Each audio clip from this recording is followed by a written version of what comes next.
I'm Debbie, and welcome to Bible Study. Today we are reading in chapter 17 in the book of Matthew. So it's a big reading today. We're going to read about the Transfiguration on the mountain with Jesus and Elijah and Moses, and he takes Peter and James and John up there with him. So that's a big part of the chapter today. Then we're going to read about how when they come down from the mountain, there's a demon-possessed boy that the other disciples have not been able to deliver from the demon. And we're going to read about that. Jesus is going to take care of that, obviously. And then we're going to read about the temple tax and how Jesus provides for the temple tax by a fish. So, if you're ready to Bible study with me, let's go.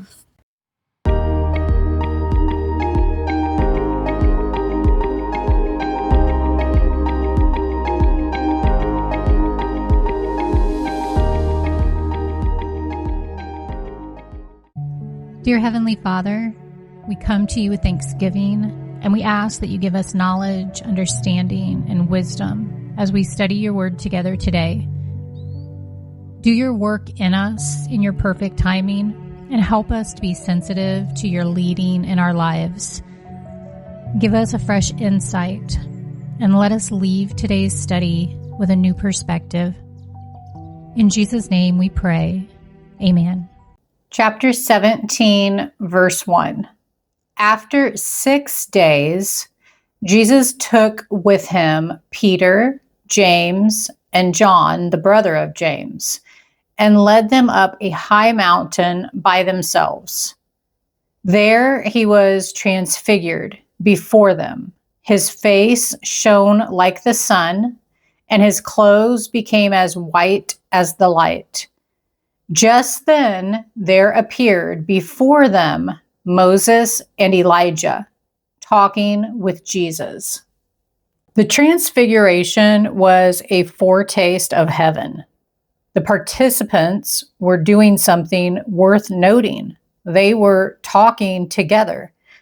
In God's world, interactions count highly. People are individuals with minds, hearts, and opinions. People are also part of a wider whole, connected by relationships built on sharing between whole persons. Friendship is key. Make time and find opportunities to talk with others. Good conversations act as training for eternity. Verse 4, Peter said to Jesus, "Lord, it is good for us to be here. If you wish, I will put up 3 shelters, one for you, one for Moses, and one for Elijah." So Peter wanted to build these 3 shelters for these 3 great men. He had the right idea about Jesus, but his timing was wrong. Peter wanted to act, but this was a time for worship and adoration. He wanted to memorialize the moment, but he was supposed to learn and move on. And actually, it says, while Jesus was talking with Moses and Elijah, Peter to me, he just kind of interrupts, because it says while he's talking. And then in this next verse, it's almost like God interrupts Peter. It's like, you need to be quiet and you need to listen. I just found that kind of funny, how Peter interrupts and then God kind of just interrupts him. So verse 5, while he was still speaking, a bright cloud covered them, and a voice from the cloud said, "This is my son, whom I love. With him I am well pleased. Listen to him." Exclamation point. It's like, be quiet. This is the time for you to listen. Jesus is more than just a great leader. He's a good example, a good influence, or a great prophet. He's the Son of God. When you understand this profound truth, your only adequate response will be to worship him. Today, some consider Jesus' teachings as merely one more religious point of view. But God said to listen only to him. Regard him as your authority for truth and guidance. Verse 6, when the disciples heard this, they fell face down to the ground, terrified. But Jesus came and touched them. Get up, he said. Don't be afraid. When they looked up, they saw no one except Jesus. Moses and Elijah were the two greatest prophets in the Old Testament. Moses represents the law, or the Old Covenant. He wrote the Pentateuch, and he predicted the coming of a great prophet. Elijah represents the prophets who foretold the coming of the Messiah. Moses and Elijah's presence with Jesus confirmed Jesus' messianic mission to fulfill God's law and the words of God's prophets. Just as God's voice in the cloud over Mount Sinai gave authority to the law given to Moses, God's voice at the Transfiguration gave authority to Jesus' words. If you read Exodus chapter 19, verse 9, there's so much resemblance here. It says, starting with verse 9, the Lord said to Moses, I'm going to come to you in a dense cloud so that the people will hear me speaking with you and will always put their trust in you. Then Moses told the Lord what the people had said. Another thing that kind of sticks out to me in this reading is how before God wanted people to listen to Moses and listen to Elijah, and everybody here in Jesus' day knew this. They knew the law came from Moses. They knew all about the prophets and Elijah. And it's showing that God is telling them that Jesus has fulfilled the law. He's fulfilled the prophets. He's fulfilled all the prophecies. He is the Messiah that had been spoken about. And it shows that they should listen to him now over the law, over the prophets. When they came up from their faces being in the ground and being terrified, who was there? Not Moses, not Elijah, only Jesus, the person that God told them to listen to. Verse 9, as they were coming down the mountain, Jesus instructed them, don't tell anyone what you have seen until the Son of Man has been raised from the dead. So Jesus told Peter, James, and John not to tell anyone what they had seen until after his resurrection, because he knew that they didn't fully understand it and couldn't explain what they didn't understand. Their question in this next verse reveals their misunderstanding. They knew that Jesus was the Messiah, but they had much more to learn about the significance of his death and resurrection. Verse 10, the disciples asked him, why then do the teachers of the law say that Elijah must come first? Jesus replied, to be sure, Elijah comes and will restore all things. But I tell you, Elijah has already come, and they did not recognize him, but have done to him everything they wished. In the same way, the Son of Man is going to suffer at their hands. Then the disciples understood that he was talking to them about John the Baptist. So based on Malachi chapter 4, the teachers of the Old Testament law believed that Elijah must appear before the Messiah would appear. Jesus was referring to John the Baptist, not to the Old Testament prophet Elijah. John the Baptist took on Elijah's prophetic role, boldly confronting sin, particularly the sinful lifestyles and abuses of the political and religious leaders, and pointing all people to God. Verse 14, when they came to the crowd, a man approached Jesus and knelt before him. Lord, have mercy on my son, he said. He has seizures and is suffering greatly. He often falls into the fire or into the water. I brought him to your disciples, but they could not heal him. You unbelieving and perverse generation, Jesus replied, how long shall I stay with you? How long shall I put up with you? Bring the boy here to me. Jesus rebuked the demon, and it came out of the boy, and he was healed at that moment. Disciples had been given the authority to heal, but they hadn't yet learned how to appropriate the power of God consistently. Regularly, Jesus was frustrated with the religious leaders as the unbelieving and unresponsive generation. Here, his disciples were reflecting that attitude. Jesus bluntly corrected the disciples, but his purpose was to spur them on to greater faith. Verse 19, then the disciples came to Jesus in private and asked, why couldn't we drive it out? He replied, because you have so little faith.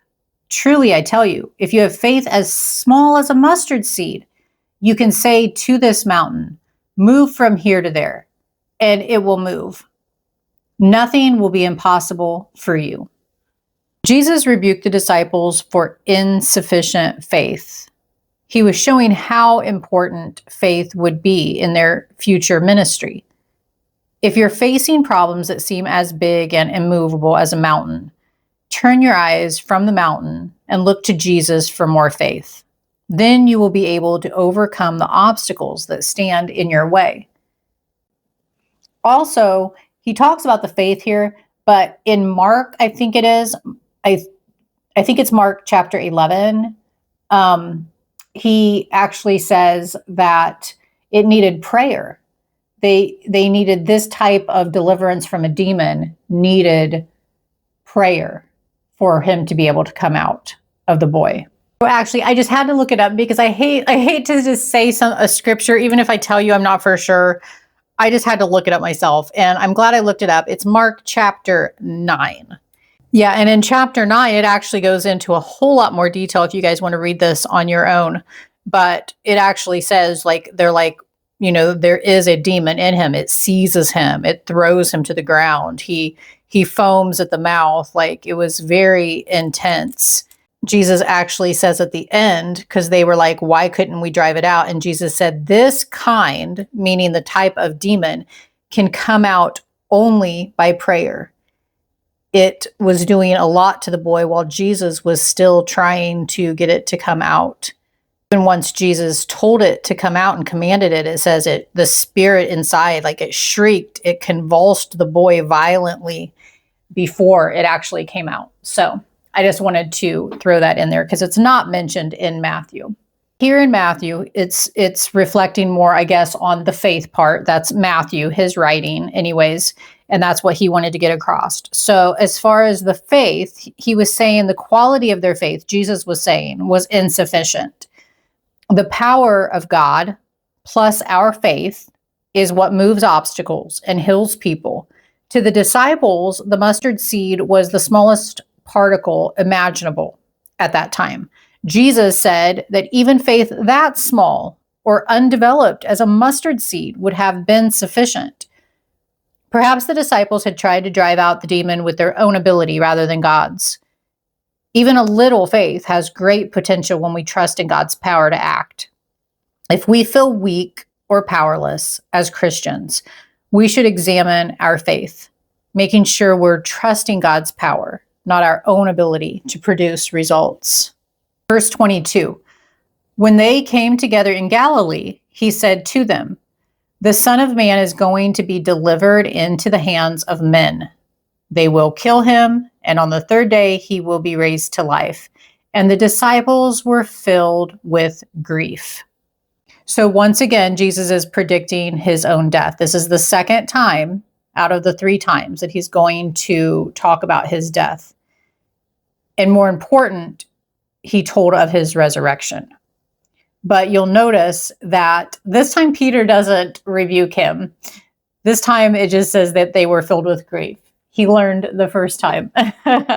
And unfortunately, the disciples heard only the first part of Jesus' words, and they became discouraged. They couldn't understand why Jesus wanted to go back to Jerusalem, where he would walk right into this trouble that he had explained. And the disciples, they didn't fully comprehend the purpose of Jesus' death and resurrection really until Pentecost. They didn't know that Jesus' death and resurrection would make his kingdom possible. We shouldn't get upset at ourselves for being unable to understand everything about Jesus. After all, the disciples spent 3 years with him. They saw his miracles, they heard his words, but they still had difficulty understanding. Despite their questions and doubts, they believed, and we should do no less. Verse 24. After Jesus and his disciples arrived in Capernaum, the collectors of the 2 drachma temple tax came to Peter and asked, "Doesn't your teacher pay the temple tax?" So all Jewish males had to pay a temple tax to support the temple's upkeep. Tax collectors set up booths to collect these taxes. Only Matthew records this incident, perhaps because he had been a tax collector himself. Verse 25.